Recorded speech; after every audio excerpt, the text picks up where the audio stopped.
Jayant plays, nobody else gets to bat. So.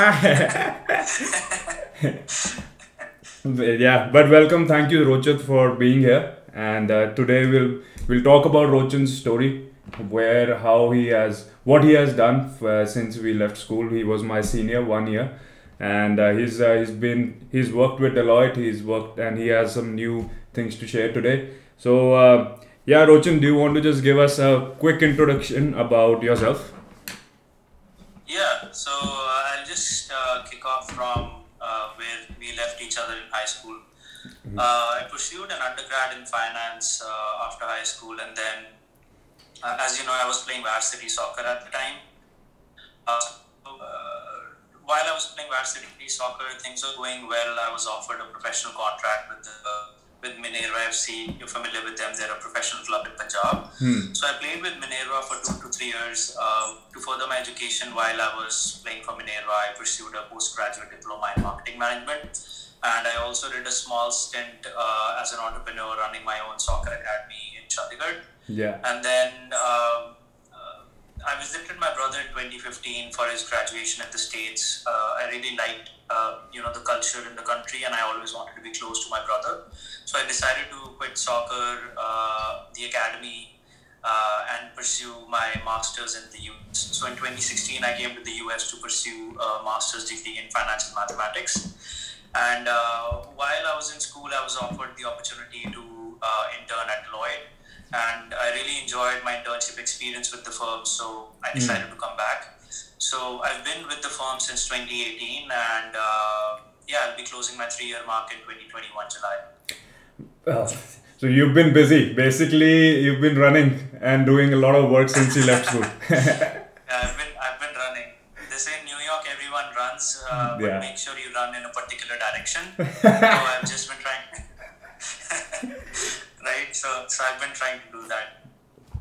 But that is awesome. That is awesome, Rochan. And like some of my, like for myself and some of my friends were also curious about your experience with Deloitte and especially how did you get in? Because I know when you talked about internships, through one of my sources, he said you were the only one selected from the university for your for that particular batch. So is that true, and how did you make that happen? Yeah, it's true actually. So, what's funny is I didn't know I was the only one until I believe the day before my final rounds in New York City. We were at a happy hour, and everyone was roaming around with their name badges and their university under their name. And I kept looking. I'm like, why is no one here from University at Buffalo? And that's when I found out I was the only one. So I'm sure that's not what the firm had planned, but it's how it worked out. But to answer your question on how I made it happen, with big firms, particularly like the Big Four, Boston McKinsey, Bain, the big banks. And I'll talk about consulting and banking as such because I'm more closely aligned to that world. They don't just look at resumes, right? They want to look at is the person pleasant to talk to? They want to see eagerness to join their group. Right. They want to see how enthusiastic are you to learn. They want to see how much research you've done to talk to them, right? So what I did is when campus hiring was going on at University at Buffalo, Deloitte came for 5 different events. They came to hire people from School of Engineering, School of Management. They came for a STEM course, which is Science, Technology, Engineering, Math. They came for an undergraduate batch. They came for a homecoming football game, right? And I showed up for all of them. And it's not just Deloitte. I did the same thing for all big firms because it's hard to land a job as an international student, right? So I had decided that any company that comes to campus, whether they're hiring international or not, whether they're hiring finance grads or not, I'm going to go show my face, talk to them, tell them I've done the research on the role they are hiring for. And I think that's something that maybe caught the recruiter's eye. Just showing up, and then obviously, interviews are a big part. I wouldn't underplay them. I had 4 rounds, 2 on campus, 2 in person, and led to companies, you need to get yes from all your interviewers. So I think it was just a combination of, everything just worked out in my favor.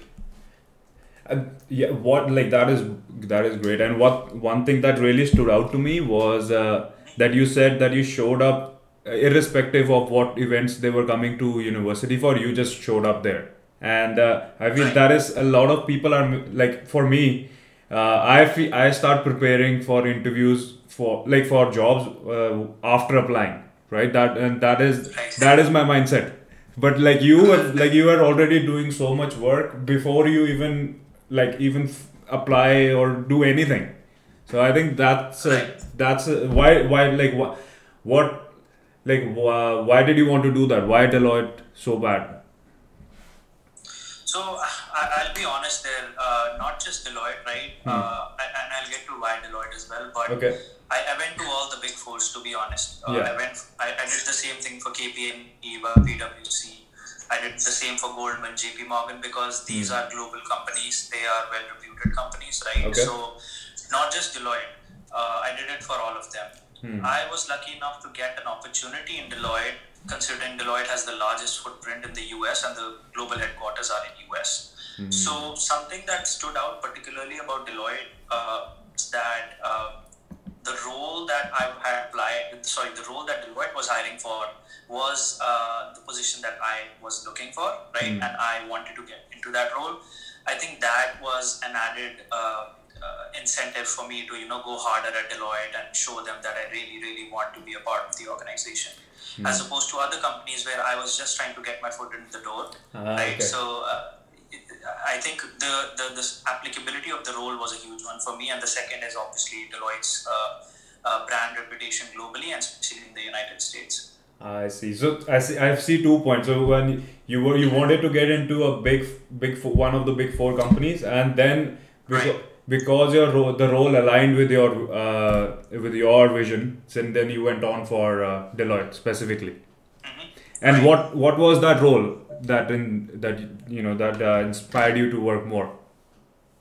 Right. So it was for a division called Regulatory and Operational Risk.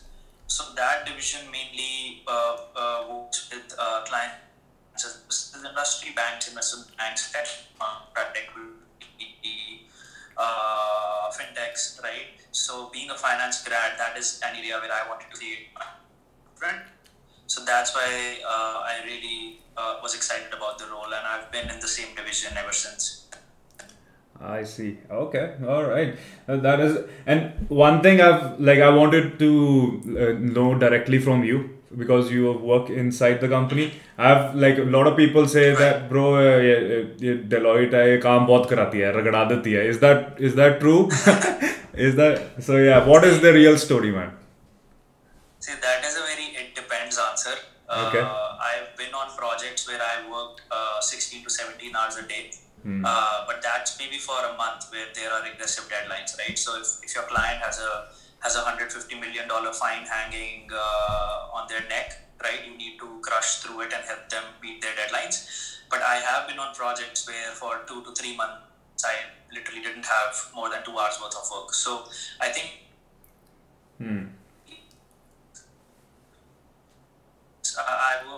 it's not all peaches and roses. It's definitely a hard industry to be in, consulting over, because we not only do our day-to-day work, but we also are responsible for growing the practice. That's basically consulting's bread and butter. Okay. So I think a lot of people are not meant for that world.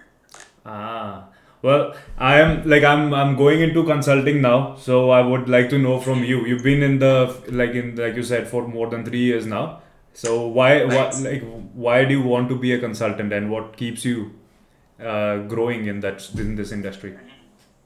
Right. So I think that's a great question. A lot of people ask me that question all the time, and I'll say I can summarize it into two points, right? Number one is, when you enter consulting, you either hate it or you love it, right? I loved it, and I'll tell you the reasons why I loved it, and those are the same reasons why people hate it. Okay. So, right? So that's why it's a love-hate relation with consulting assets. So consulting is what I love about consulting is the flexibility that consulting offers, right? And when I mean by flexibility is you work from your laptop, you can work from anywhere in the world. And this is more pre-COVID. I know the world is going to move more towards a hybrid model in the future. But previously, right, if your team doesn't travel, then you might be sitting in Puerto Rico and working on your client, right? Whereas if you're in a bank, you need to show up at the bank every single day. Yeah. So it's a day job versus a consulting job factor. And then in consulting, you are allowed to make your own hours. So for example, if you have children, if you have family, the teams are extremely flexible, right? And that culture is promoted. So for example, my current project, half of my clients are in Zurich, half of my clients are in New York, half of my clients are in London. You know, everyone has their own responsibilities. So no one breathes down your neck if you need to go to your kids' school program or you need to drop someone off. Okay. The entire team are just surrounded, as opposed to a job where you need to be in the office every single day. So that's fact number one. And another benefit on point number one is just the work is very refreshing. So I worked on almost a dozen clients in 3 years, and each experience was different. I cannot say that one experience was similar to the other one. Maybe the nature of work might be, but each client has different problems that you're solving, and I'm sure you'll see that in the digital marketing world, right? And then and that's the reason why some people hate it. Some people want a stable job. Some people want to do the same thing over and over for the rest of their careers. Right. So I think that's reason number one. And reason number two was just the opportunity to meet new people. In consulting, your teams are changing constantly, and I love that. It gives you a great opportunity it increases our horizon in terms of the number of people you can learn from. So that is something I love. I guess some people don't like that. Some people like to build a relation somewhere and just maintain it for the rest of their careers. Yeah. Whereas in consulting, each team you work with, you're building a new relation. Not that you discard your relation with the previous team, but you start from ground zero on the next project. So that is something I particularly love, and I feel it has helped me become an extremely well-rounded professional in the financial world.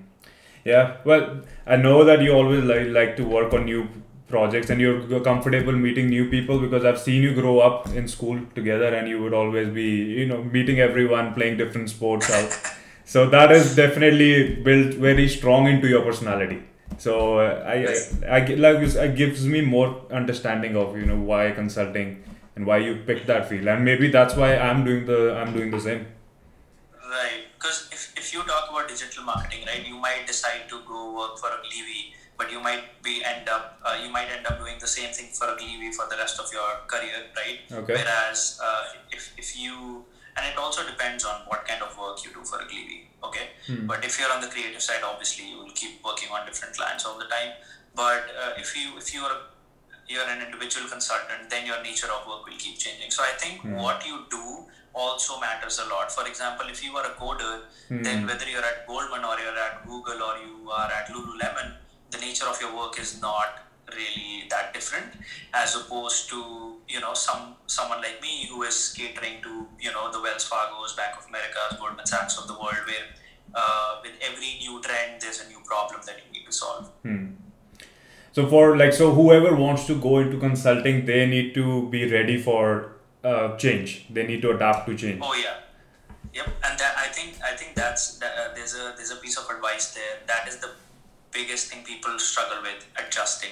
Because what happens is each project will have a different set of leaders, and that will bring in a different work style, and that will bring in a different set of eyes that are going to criticize you. And people have a really hard time adjusting to that. Whereas like athletes like you, me, we are used to being criticized, right? So I think that's why you'll notice that big firms aggressively hire athletes, because athletes are very adaptive in nature. Okay, yeah, it makes sense. Like I don't want to bring out any name, but like our when in cricket, like we used to play, we were like 10 years old or 11 years old. Our coaches would used to abuse us, like verbally abuse us. But that was in good sense. We took it in a good sense, right? There were never any. Good sense, yeah. I think that's the spirit that consulting. So anybody who wants to go consulting, you need those spirits and go. Those are the foundations. You need them. You need them to be strong. And that also brings me to my next question. Like, how, if anybody wants to go in now, because through COVID everything everything is changing. So what are the couple of things students or any applicants can do now to get into Deloitte or any Big Four companies? Right. So I think right now the biggest tool that people can access is LinkedIn. I cannot stress enough on how useful LinkedIn is right now, because that's all you have. That's all you have. So the usage of LinkedIn has skyrocketed since the pandemic, because now you cannot meet a senior leader buying coffee, right, at your favorite coffee shop. You cannot bump into someone on the subway. So I think my biggest advice to people on LinkedIn is do your research.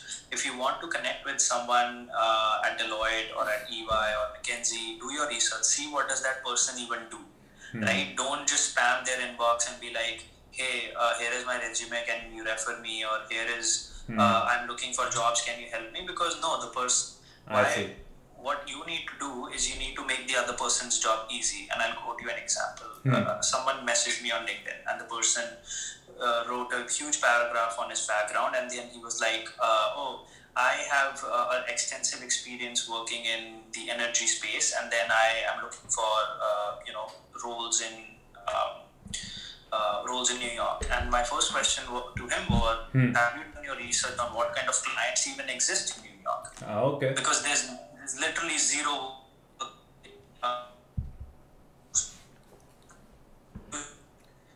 Dallas, Toronto, those are the areas that have more of energy space. So I think like when we reach out to people, and especially when you're working, right, I'm a senior consultant right now. I get maybe 8 to 10 messages a week. I'm sure partners and directors get like 30 messages a week, right? Yeah. So your message needs to make the other person's job easy. And it can be as simple as, hey, your experience is X, my experience aligns with it. This is an area where I want to grow. Can I connect with you for 15 minutes to learn about your experiences, maybe help you on some initiatives? Like, you need to make their job easy, right? Or if you just want a job and your area connects with them, you can be like, we have the same focus area. Are there any openings? I'm willing to get on a call and showcase my skill set. Yeah. Or if you're not related to this area, can you connect me with someone? So I think those would be my piece of advice for students trying to network in a remote world. And I feel this is really important because, like, since we're moving to digital, everybody is trying to message you, text you.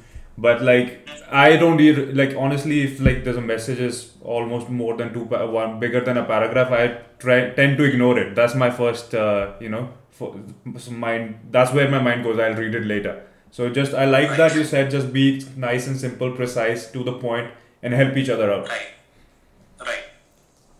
So being direct goes a long way. Yeah. No, that is good. That's definitely good. And then I want to know, speaking of help each other out, I want to know what you are doing forward. What's going on? What are the new projects you're working on personally? And if there's anything you want to share with the audience. Yeah, of course. So there's a bunch of things I'm working on. I would say my life is split in 2 parts. During the week, I'm spending my time obviously serving my clients at the Deloitte site. Yeah. And then aside my work at Deloitte, I'm trying to build my personal brand. What I have planned for the next week, probably around April end, is that I will be launching my website. Okay. And the goal of the website is to create my brand around building our legacies, right?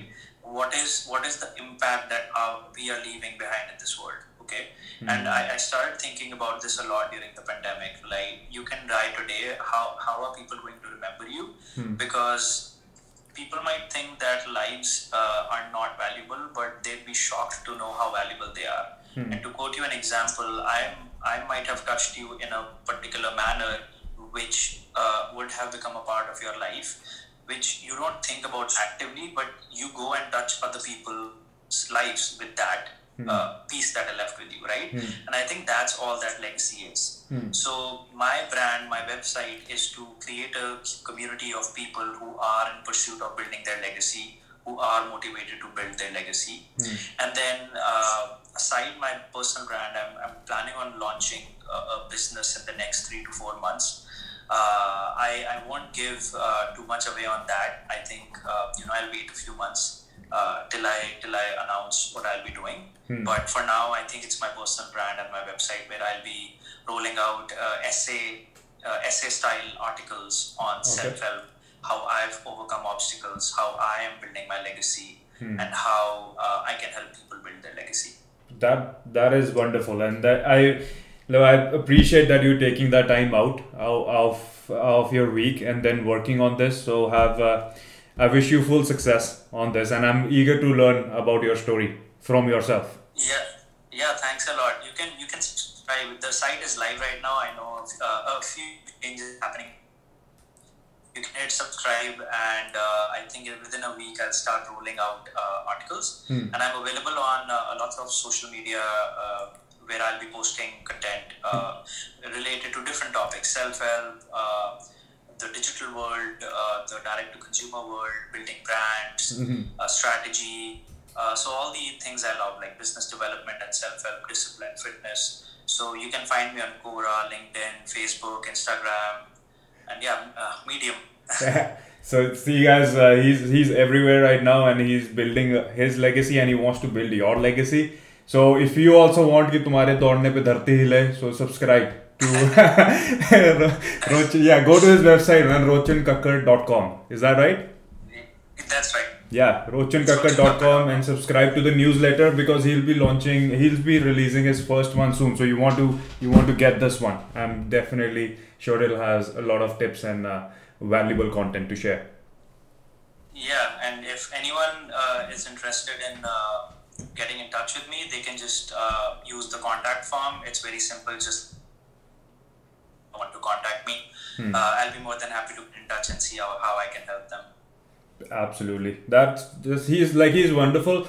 I can tell you how we connected. I just want to share how we connected for this call. It was I think I posted my my graduation picture on LinkedIn as Power of LinkedIn, another Power of LinkedIn. Then he was the first one who commented that, hey, congratulations, and he was the first one there. And that's when we just started talking, and we said, okay, let's do this. Let's get together, and let's get on a call. And that's why we're here. So that's the power of LinkedIn too, and that's the power of him reaching out. So it's his personality. He's always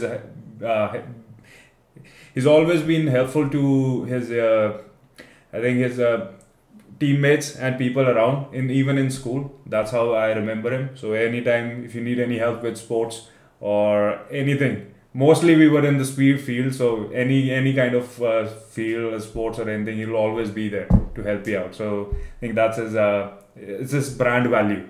As he's building his brand, I can tell you. Right. No, I think that's really good.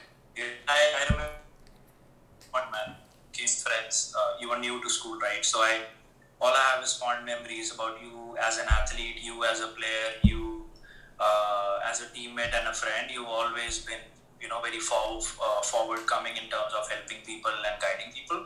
So I think this is a great initiative you're doing. I think there's a lot of value you can provide to people, and all the daily tips you share with people on marketing, that's just laying yourself bare and sharing your secrets with people. I think that's all that there is, because even if one person can create value in his or her life using your tips, I think that's what legacy is, because you're leaving everything here, right?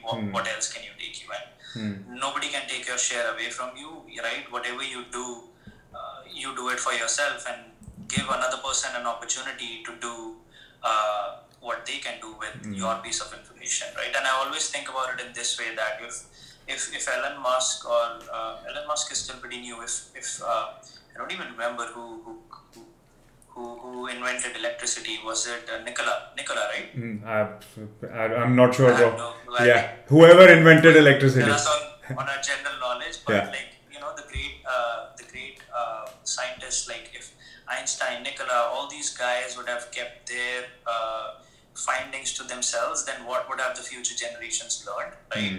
And the same goes for like Bill Gates and Steve Jobs and like people like Elon Musk. What they are doing is people look at them as billionaires, and yes, they are wealthy because they have intellectual firepower, but they are giving away pieces that are going to help future generations to build better things. And I think that's all that a human can do in his lifetime. Well, I want to ask, that's a great point. I want to ask one question on that, is that when you say you want to share, you've learned things throughout your lifetime and you want to share, what are like the one or two priority areas that you want to share more about, that you feel that people need to know more about?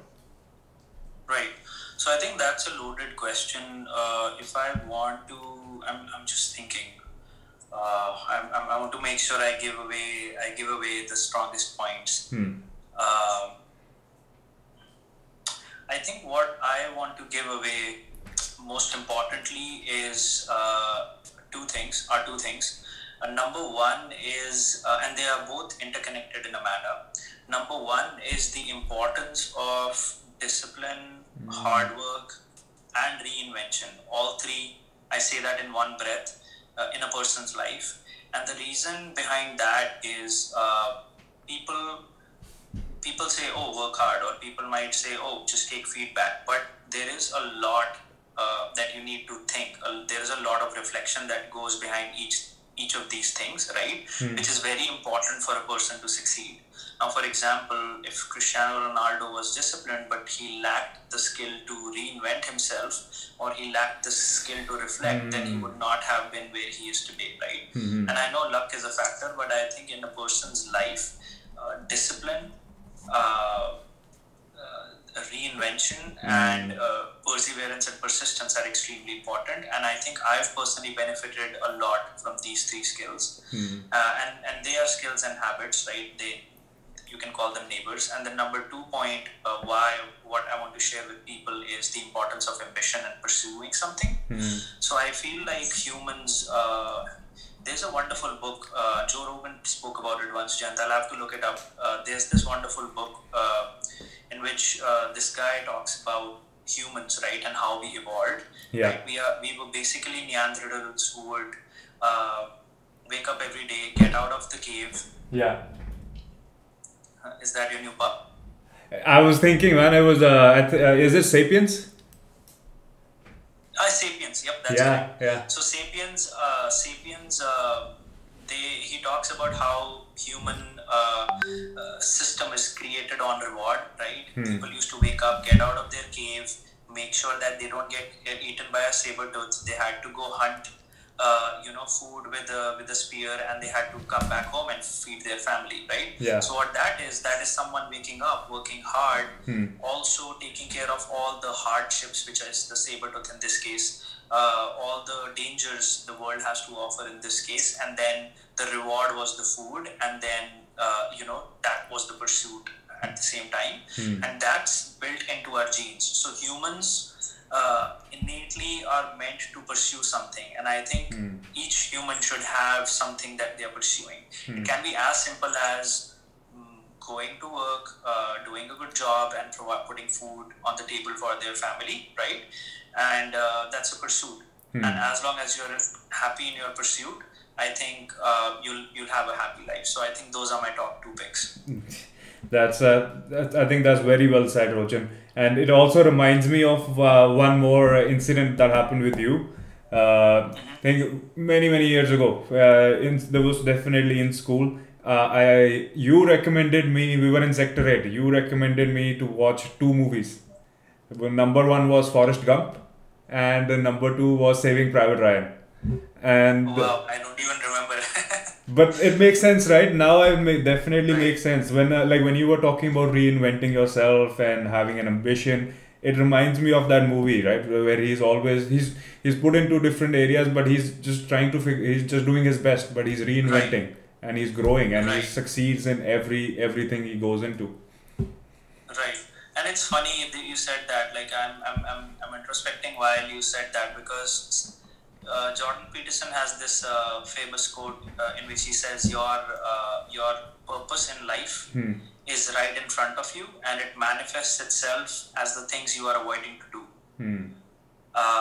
And if you think about it, maybe my life purpose was helping people, and I'm not a coach, I'm not a guru. It's just I am an entrepreneur who just wants to share his stories, his experiences with people, right? And that's my way of helping people. But these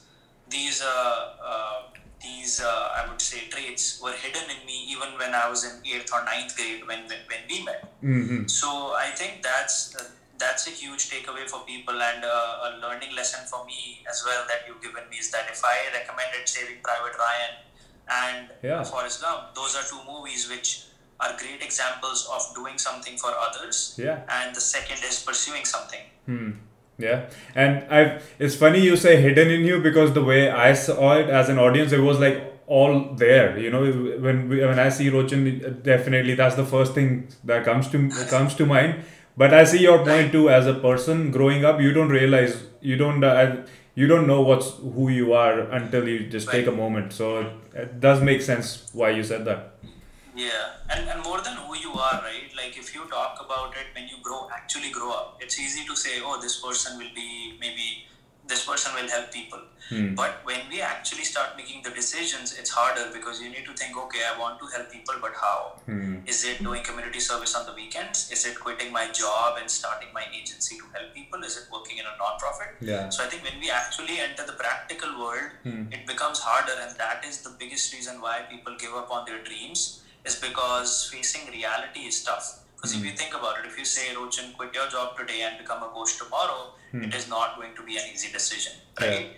I'll be like, oh, I'm a rising manager, and then next would be becoming a senior manager and a partner in the firm. Do I want to give up that money? Do I want to give up that prestige and being in a global company, and all these things that tie up to our image, which is why, even though skills might be very easy for us to decipher, to put them into action is very hard. Yeah, definitely. And but I want to know, before we just round this up, because I know we just agreed for half an hour and you're really busy, I don't want to take too much of your time. But on that point, when you say it's very difficult, but I want to know what kept you going for the David Goggins challenge. What was your mindset when you were running for 48 hours? Oh, so there's a little backstory behind it. I'm sure you remember Amin. Yeah. Amin. So shout out to Amin. Your audience will love him. He's an animal. So I actually visited home in November, and I met Amin for dinner, right? And I told him, we were talking about school, and we were talking about how we both have grown, how we've evolved, how we've the lessons we've learned about discipline, awareness, all the philosophical topics you can think about. And then he said something peculiar. He said, I always thought you would do great things. I see in you a man who can do anything, but there's a pinch of insecurity left in you. And if you know, that's where he ended the topic. And the next morning, he tagged me on Goggins challenge saying, do it. I knew that that was his way of telling me that to squeeze out any inch of insecurity from within my mind. And by insecurity, I mean the insecurity of maybe I cannot do it, right? Because it is a daunting task to run 48 hours. And I just thought, I knew that he's trying to teach me something. So I just said yes. And when I started preparing for the 448, I had one thing in mind, and that was to finish. And every single day, multiple times a day, I had the thought of quitting. I thought, okay, no one knows. I've not announced it on social media. Nobody will know if I say I injured myself. I'll do it next year, and then people will forget. And then going into the run, what happened was, to answer your question now, what kept me going is, for the first, it was 12 runs, right? So for the first 4 runs, the body was strong, the mind was very weak. The mind was constantly poking at me, the feeling brain kept poking at me saying, you have to do this. If I was on run 2, it said you have to do this 10 more times. Run 3, you have to do it 9 more times. the feeling brain kept saying, dude, your shins are hurting, your ankles are busted, you are exhausted, this is like half a ultra-thon. And that was the pivotal moment where I had reminded myself why Ami challenged me, why I trained for 3 weeks. And I kept telling myself, I'm indestructible, I'm nothing external can defeat me, only I can quit. It's my mind playing games on me.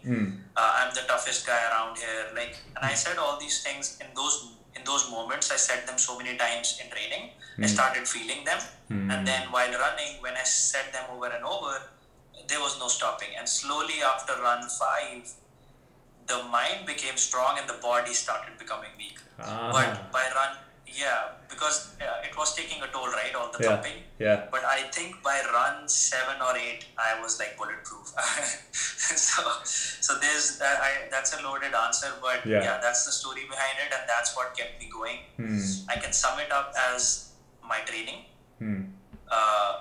self-talk, and the purpose behind doing it. So three things kept me going during the 48 hours. Your training, your self-talk, and your purpose. Right. Yeah, I feel these are the three important things that we need to have in our lives to achieve any goal. Any goal, yep.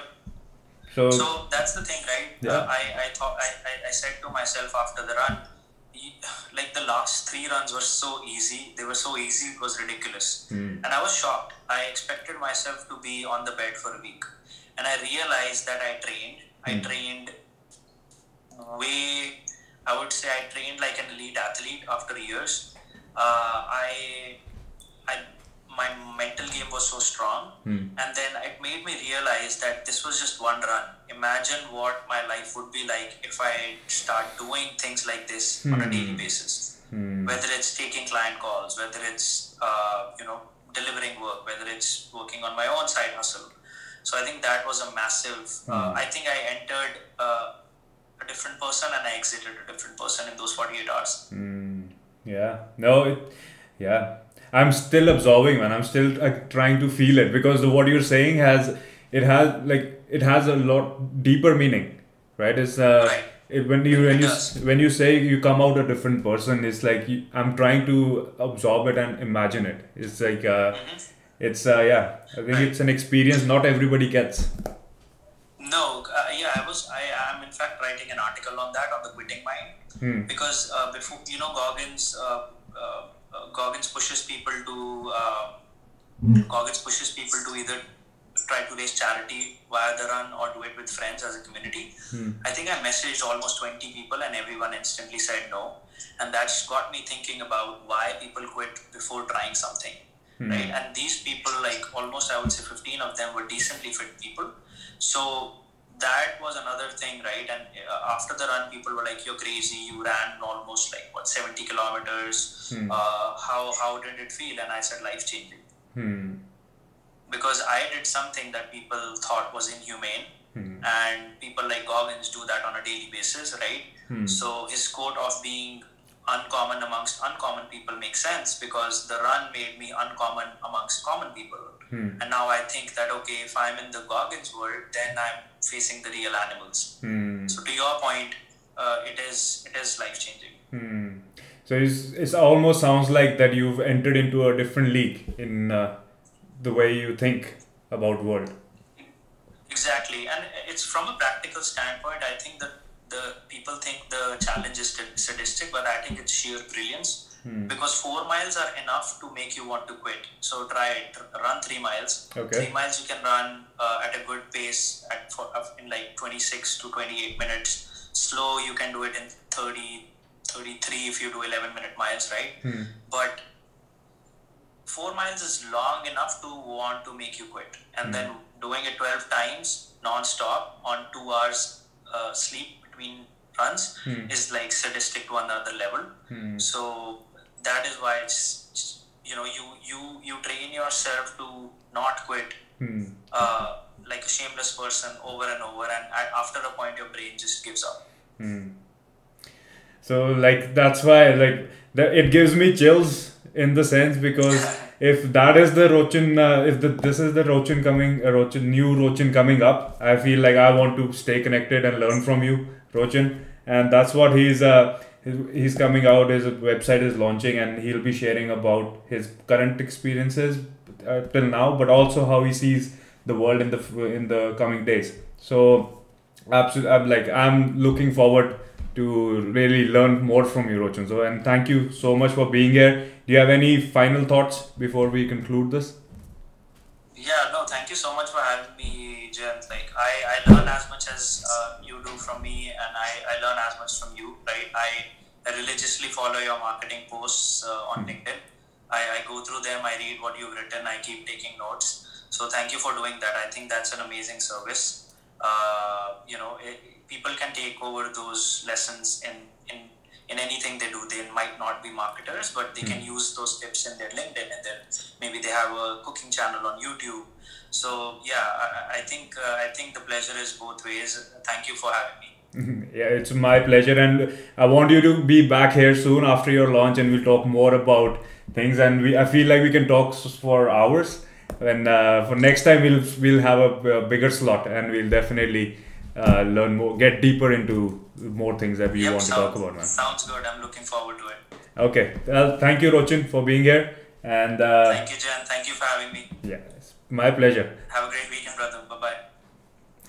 Okay, bro. So I'll stop recording here.